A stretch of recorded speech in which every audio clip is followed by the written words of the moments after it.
Imagine this. Your last breath has happened. What happens next? Science can describe what happens to the body.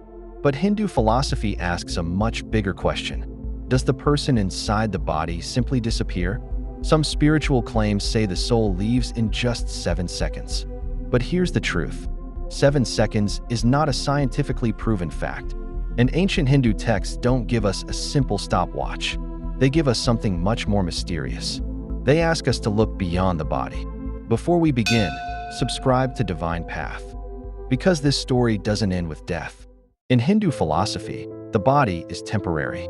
It is born, it grows, it changes, and eventually, it stops functioning. But the Atman is described differently. It isn't your name. It isn't your wealth. It isn't your status. And this is where the story becomes fascinating. If the body ends, what happens to everything you've done? That is where karma enters the story. Karma isn't simply a reward and punishment scoreboard.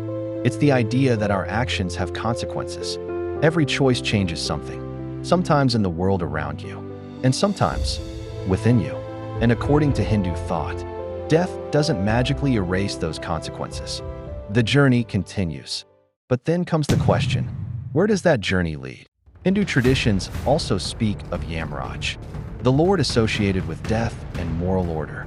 And some texts describe messengers connected with him. But they aren't simply monsters coming to punish people. They represent a transition from one stage of existence to another. But here's where the story becomes even more mysterious. There's a popular claim that, in the final moments of life, you see your entire life again. But we shouldn't tell you that's scientifically proven.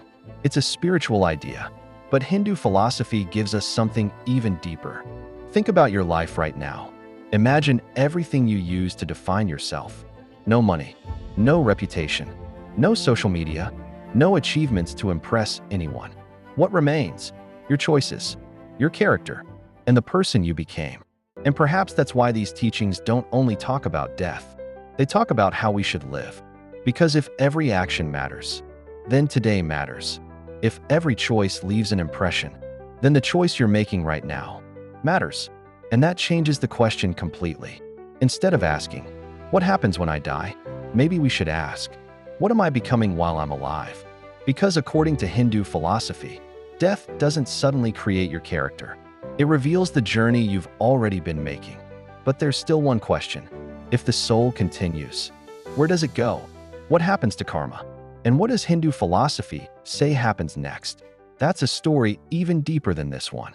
So don't let this video make you afraid of death. Let it remind you to live more consciously. Be kind, be honest, and don't waste the life you have right now. If you want to know what Hindu scriptures say happens after the soul leaves the body, subscribe to Divine Path. Because this journey has only just begun.